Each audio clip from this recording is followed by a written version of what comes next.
Stop refilling AC all the time. A blocked evaporator can damage your whole entire AC system. Now, because of inexperience and improper check by some AC men, the whole entire AC system don't budge. We won't call on them now.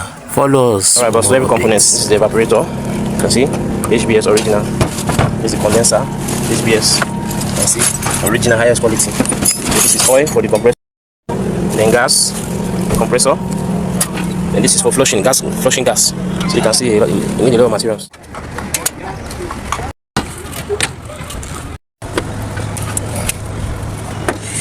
Bad compressor.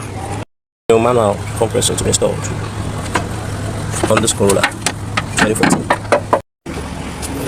New condenser installation.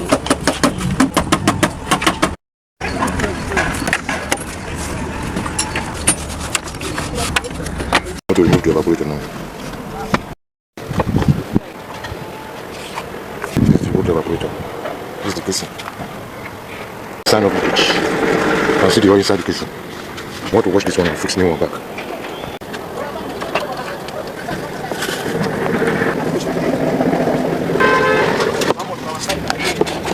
Oh, what a cooling experience. Everything blowing. You can see the windows up.